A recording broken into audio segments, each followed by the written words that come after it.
Hello everyone! Welcome back! Mahilig po ba kayo sa lechon? Ngayon ay hindi nyo na pa kailangan bumili ng lechon. You can definitely make your own lechon belly using turbo broiler. So we have here 2 kilos po ng ating pork belly. Pag bumili po pala kayo nito, mas maganda na yung wala pong buto. Pero if ever man po na may buto pa, wala pong problema yan. Gigilitan nyo lang po yan sa gitna ng buto niya. Tapos parang i-detach nyo lang po yung balat na bumabalot doon sa buto. Tapos pull out nyo lang po yung bone.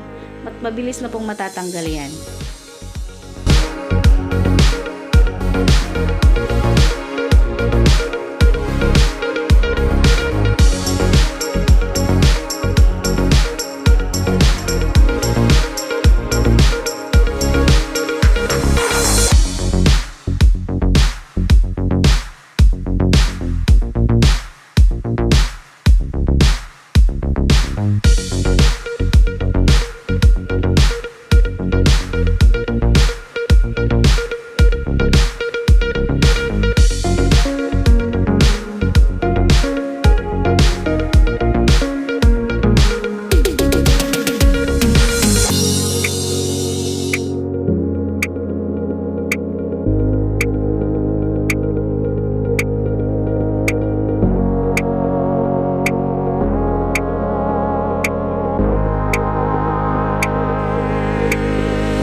Ayan na nga po, na-detach na po natin yung bone sa ating pork belly. Timplahan na po natin ito ng salt and pepper.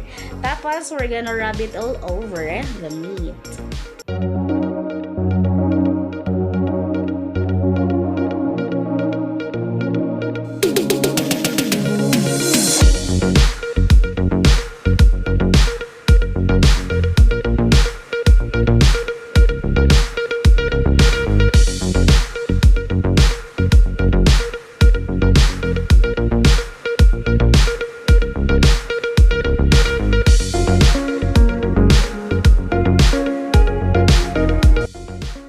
So, pwede nyo din po pala itong lagyan ng ating seasoning granules. Yan, spread nyo lang po or massage nyo lang po ng mabuti yung ating pork belly. Tapos, pwede nyo din po pala itong gilitan.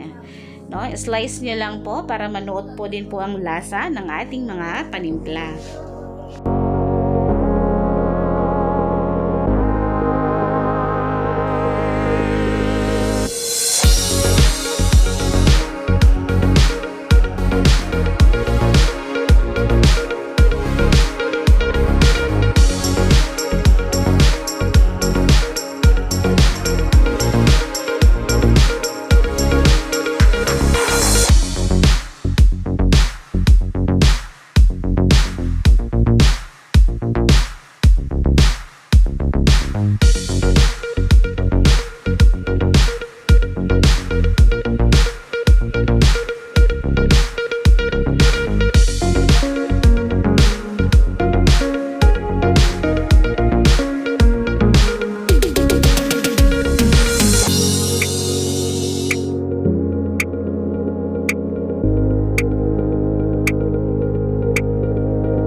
So, ayan, bumili na po ako ng ating sibuyas, kasama po ang kanyang dahon. So, separate lang po natin yung onion bulb at saka yung onion leeks. Dahil ilalagay po natin yan sa ating pork belly.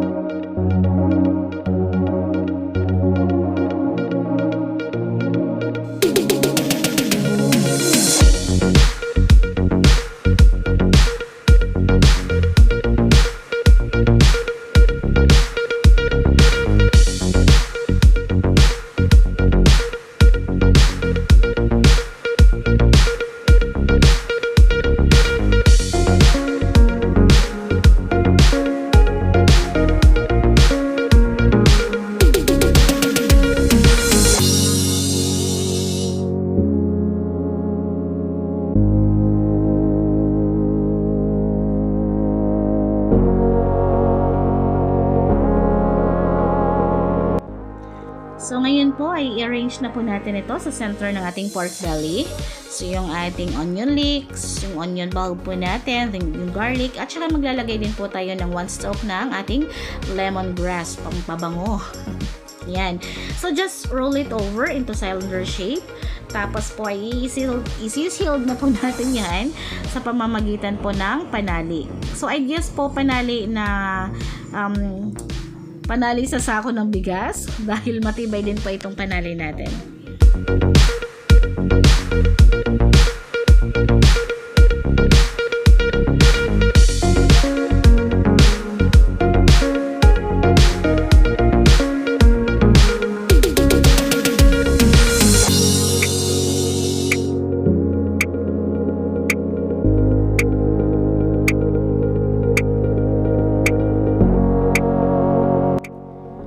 So, ngayon po, bago ko po ito isalang sa ating turbo broiler, isasalang ko po muna ito sa steamer natin.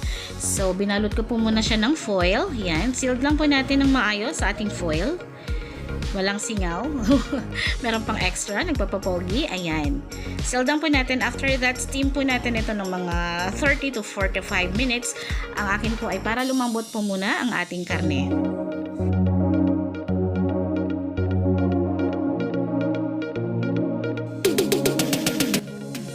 Wow! So, ayan. Ngayon po ay ilalagay na po natin ito sa ating turbo broiler. O, diba? So, ang purpose ko po ito, kaya ko po siya in-steam ay para po maging mas crispy po yung balat. At saka hindi po siya, tawag dito, hindi siya hilaw sa gitna. So, ayan. Let's preheat na po natin yung ating turbo broiler for about 180 degrees Celsius for about 1 hour or 60 minutes. So, every sides po yan ha, kasi babalik na rin po natin yan after this.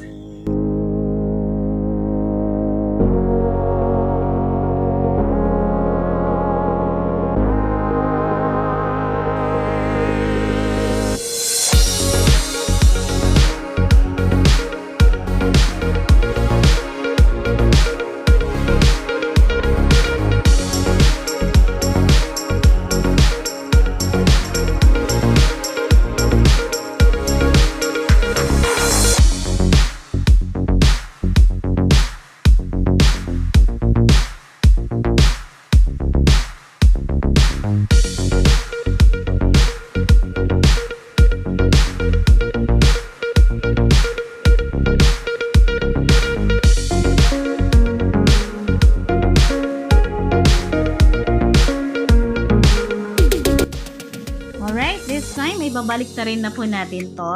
Yan. So, luto na po yung kabila. So, we're gonna flip it over. Tapos, lulutuin po natin ito ulit for another 1 hour. Or until po na maging glazy at saka crispy po ang balat ng ating pork belly.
Naluto na po yung ating homemade lechon pork belly.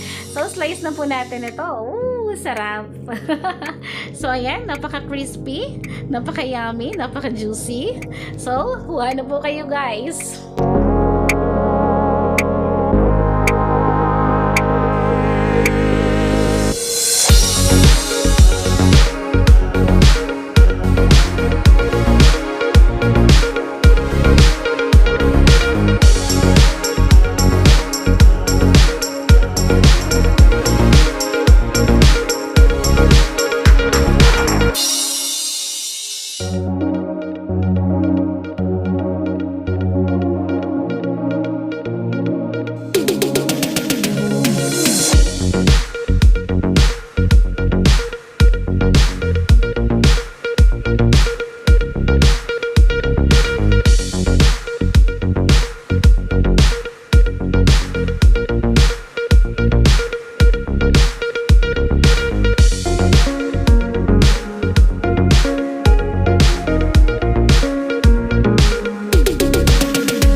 Ayan na nga po ang ating pinakasimple pero masarap na homemade lechon belly.